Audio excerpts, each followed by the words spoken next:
هذا الفيديو هذا غادي نشوفوا الجزء الثاني من ليلة الإسراء والمعراج، وهذا الجزء هذا غادي يكون الجزء الثاني والأخير واللي غادي يكون حماسي على ديال الأول. فمرحبا بكم في الفيديو. أنا إلياس باسير، صانع محتوى ديني كيخصنا وكيخص جميع المسلمين. هنا الرسول صلى الله عليه وسلم تقلق بزاف من دوك الفعايل اللي داروا معاه أهل الطائف، اللي سبوه ويقدر ما يسبوه، انما قالوا له شي هضره ما خصهاش تقال، بحال فاش قال لي هذاك باللي واش الله ما قطع شي واحد من غيرك انه يصيفطوا لهاد الامه هادي. وشفنا ايضا في الجزء الاول كان معاه جبريل عليه السلام وملك الجبال. هنا جبريل عليه السلام ومعاه واحد الملك اللي هضرنا عليه في الجزء الاول، واللي غادي تكون عنده واحد الاهميه مزيانه في الجزء الثاني، واللي هو البوراق. وسموه اخوان بالبوراق حيت كان سريع كالبرق، سريع كسرعة البرق. وهنا الرسول صلى الله عليه وسلم ركب فوق البوراق ومشاو حتى من مكة حتى للقدس. هنا الرسول صلى الله عليه وسلم كينزل من البوراق وكيدخلوا المسجد الأقصى. وديك الساعة زعما إلياس ما شافهم حتى واحد، ما لا، كان ديك الساعة بالليل، وكان ديك الساعة ما كان حتى شي صلاة، ديك الساعة باقي ما تفرضت الصلاة، ولكن كان ديك الساعه المسجد الاقصى كان مستعمره، كانت شاده ديك البلاصه، كانت شاده الرومان. هنا الرسول صلى الله عليه وسلم كيدخل المسجد الاقصى وكيتصدم بكميه الناس اللي كانت تما. وهاد الناس هادو هما الانبياء والرسل. قبل ما يكون هكا سول جبريل عليه السلام قال له شكون هما هاد الناس كاملين؟ قال ليه هادو هما الانبياء والرسل، من ابراهيم من يونس من نوح، كل شيء كان تما. منين شاف الرسول صلى الله عليه وسلم الانبياء تماك فرح بزاف، واحد الفرح اللي شديد، فرح بزاف. وهذه كتسمى اعظم لقاء في التاريخ، اعظم لقاء في التاريخ. ولكن الحاجه الخطيره هنا هو ان الله عز وجل جمعهم كاملين في المسجد الاقصى على واحد الحاجه، وهو انهم يوحدوا الله او توحيد الله. الانبياء داروا صف من اليمين وصف من اليسار، وداز جبريل عليه السلام وقدم الرسول صلى الله عليه وسلم انه يصلي بهم ويصليو 2 ركعات، ويقدر تكون هذيك اول صلاه وصلاوها الانبياء. وهنا من يكملوا خرج الرسول صلى الله عليه وسلم ويركب فوق البراق ويطلع حتى للسماء الاولى، ومعاهم حتى جبريل عليه السلام. هنا وصلوا السماء الاولى، ويدق جبريل عليه السلام الباب، ماشي يدق يعني دار هكا، وانما كتقال انه دق الباب من طريقه أخرى. الملائكة جاوبوا، ملائكة السماء جاوبوا، قالوا من؟ قال جبريل، أنا جبريل. وما يقولوا لملائكة السماء من معك؟ قال جبريل عليه السلام محمد. قالوا لملائكة السماء أبو عيد؟ قال لهم جبريل عليه السلام نعم. ودخل الرسول صلى الله عليه وسلم للسماء الأولى، وشاف واحد الراجل إلى شاف اليمين ديالو تيضحك، ولكن إلى شاف اليسار ديالو كيبكي. والرسول هنا يسول جبريل قال له شكون هو هذا؟ قال له جبريل عليه السلام هذا ابوك ادم. فتقدم الرسول ويسلم عليه ويقول له ادم. وهنا قال له ادم عليه السلام مرحبا بالولد الصالح والنبي الصالح والعبد الصالح. وطلع الرسول صلى الله عليه وسلم للسماء الثانيه، وهنا كيقول لك الرسول صلى الله عليه وسلم شفت عيسى ويحيى. وكيقول الرسول صلى الله عليه وسلم انني شفت عيسى وخدوده حمراء ما كثرت الجمال. وشاف يحيى عليه السلام ويقول لك بانه ما هو قصير وما هو طويل، ولكن الشعر ديالو كيبان بحال فاز، ولكن هو ما فازكش. هنا الرسول صلى الله عليه وسلم طلع ثاني للسماء الثالثه، وكيقول لك شاف واحد الراجل اللي ركزوا معايا هنا الاخوان مزيان، قال لك كيشوف واحد الراجل اللي النص ديال بني ادم، الجمال ديال نص بني ادم دايو داك الراجل، والنص الاخر دايو بني ادم. فشكون هو؟ يوسف عليه السلام. وطلع للسماء الرابعه، وعاود يطلع للسماء الخامسه ولقى هارون. وطلع الرسول صلى الله عليه وسلم للسماء السادسه ويلقى موسى عليه السلام. ونقل لك الرسول صلى الله عليه وسلم رايت موسى طويلا نحيفا اسمرا. وهنا الرسول صلى الله عليه وسلم شاف موسى كيبكي، وكيقول موسى هذا الغلام الذي جاء من بعدي وتبعوه قومه وآمنوا فيه أكثر من اللي تابعوني.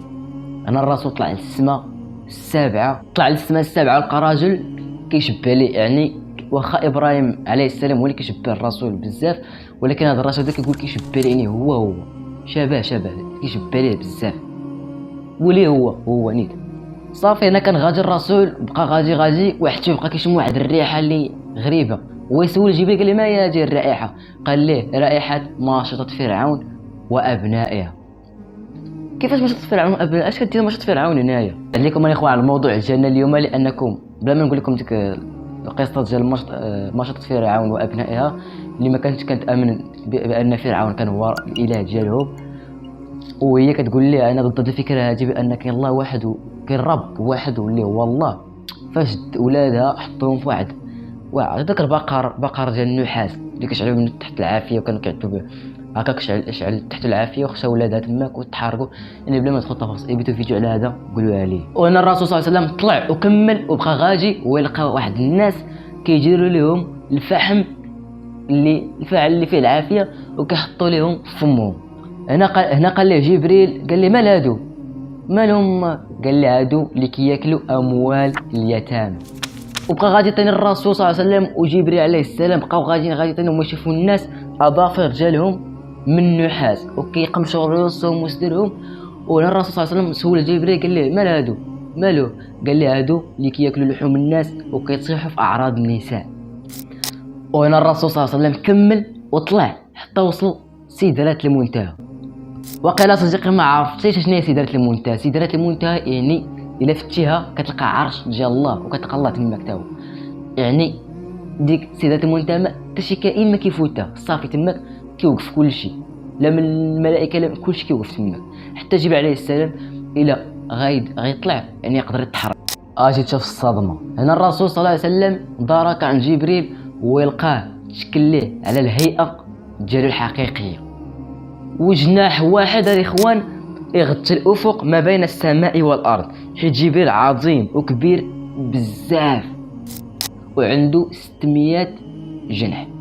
يعني عنده 600 جناح، واو، وكبير بزاف ناري. يعني غطت فيها جا الرسول. ما كيف تكون ديك الساعه الخلعه وسميتو كتشوف جبريل بواحد بتشوفوا بالهيئه اللي خلقوا بها الله سبحانه وتعالى، هيئه ديالو حقيقيه، يعني جنح كيغطي الافق ما بين السماوات والارض. ضرني راسي. الرسول صلى الله عليه وسلم قدر وفات ديك سدرة المنتهى باذن الله. فات ديك سدرة المنتهى ووقف حدا الله، كاين العرش ديال الله والله تا هو، وبدا كيهضر معنا عرفتي تبوري شاصح، وبدا كيهضر مع الله. ماشي شافوا انما كيهضروا لكن ما شافش الله سبحانه وتعالى. انا كيهضر معاه وقال ليه واحد الحاجه اللي حنايا فريمون ما قادرينش عليها، كون عطانا ما قادرينش عليها، فحاول تصنف فهاد اللقطه هادي غادي ندوي من قلبي وانت انت حل معايا قلبك. هنايا الاخوان تفرضت علينا الصلاه. الله عز وجل قال الرسول صلى الله عليه وسلم قال له ان الامه ديالك خاصها تصلي 50 صلاه في اليوم. 50 صلاه في اليوم. هبط الرسول صلى الله عليه وسلم، هبط ويتلاقى مع موسى، قال له ارجع انا راه جربت مع بني اسرائيل وما قدروش عليها، يعني حتى الامه ديالك ما غاديش تقدر عليها. طلع الرسول صلى الله عليه وسلم هو سميتو وخلى ليه 40 صلاه في اليوم. عاود ثاني هبط قال له موسى عليه السلام طلع قومك ما غاديش تقدر عليها، ما يقدرش عليها.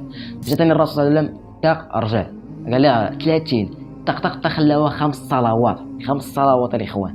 هبط ثاني الرسول صلى الله عليه وسلم ولقى موسى قال له ارجع ما غاديش يقدر عليها. يقول له الرسول صلى الله عليه وسلم لقد استحيت، يعني حشمت باقي نرجع نقول لها سميتها شحال باقي لها، حشمت باقي نرجع عنده. صافي انا الرسول صلى الله عليه وسلم هبط نيشان هبط وطحت نيشان في البلاصه اللي طلع منها القدس، وركب فوق البوراق وعاوتاني طاق ورجع ثاني حتى لمكه. والحاجه اللي غريبه هنا والصدمه هو قال لك الرسول صلى الله عليه وسلم منين خليت الفراش ديالي رجعت لقيته باقي دافئ باقي سخون. ويرجع الرسول صلى الله عليه وسلم رجع نعس في الفراش ديالو وبقى مهموم. قال العلاج بقى مهموم الاخوان كيفاش غيقنع الامه ديالته غدا بانه غادي يقول لها هادشي، حيت النص منهم الاخوان غيقدر يشرك او غادي يرتدوا من الاسلام.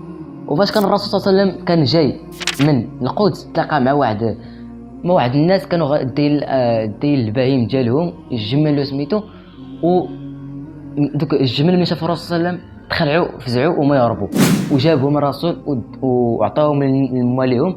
وهنا الرسول شرب لهم من الاناء، شرب لهم الماء ويكمل. وابو جهل يعني هادشي فاش طرا، يعني فاش وصل له نعاس وفاق جا عند ابو جهل، يعني واحد من سميتو من جا قريش، يعني ديجا هضرنا عليه في الحلقه اللي فاتت. ابو جهل قال له فين كنت يا البارح، يعني بغى يجي منه، قال له راه عرج بي الى السماء السبع ومشيت من هنا للقدس. قال ها مشيت من القدس؟ كيفاش مشيتي من هنا للقدس؟ واش حنا كنمشيو كتار وبالناقات ديالنا وبسميتو وكيموت فينا شي واحد في الطريق عاد كنوصلوا، وانت كتقول لي وصلتي ورجعتي مازال وبقيتي في راسك باقي سخون؟ كذاب، ساحر انت ساحر. هنا مشاو عند ابو بكر الصديق، قالوا ليه سير اسمع الرسول اش كيقول، سير اسمع اش كيقول. قال لك بلي مشى من مكه حتى للقدس وعرج به الى السماء السبعه، والله فرض عليه شي صلوات خاصو يقولها للعبد ديالو. وقال لهم ابو بكر واش راسو قال هادشي؟ قال لي ابو جهل قال هادشي. قال لي قد صدق.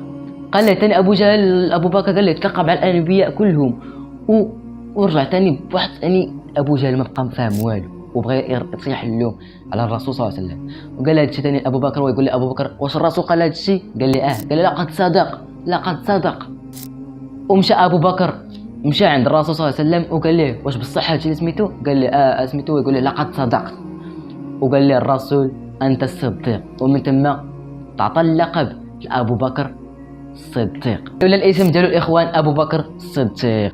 وهضرنا على هذا ابو بكر الصديق في واحد الحلقه اللي كنت واحد الفيديو تاع ليله ابو بكر الصديق، هضرنا عليه في واحد الفيديو ديال ليله وفاه الرسول صلى الله عليه وسلم، اللي كان له واحد الدور كبير في ديك الفيديو اللي درنا.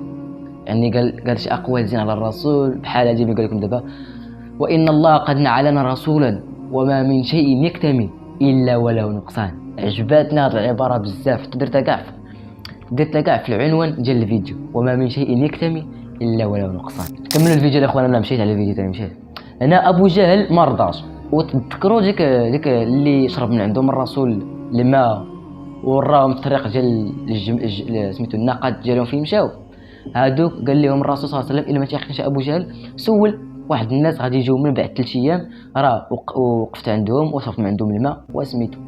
قال ابو جهل دابا نشوف. انا الاخوان داز 3 ايام ودوك الناس جاو، ومشى ابو جهل بلقى فرصه امتى يحطم الصوره ديال الرسول صلى الله عليه وسلم.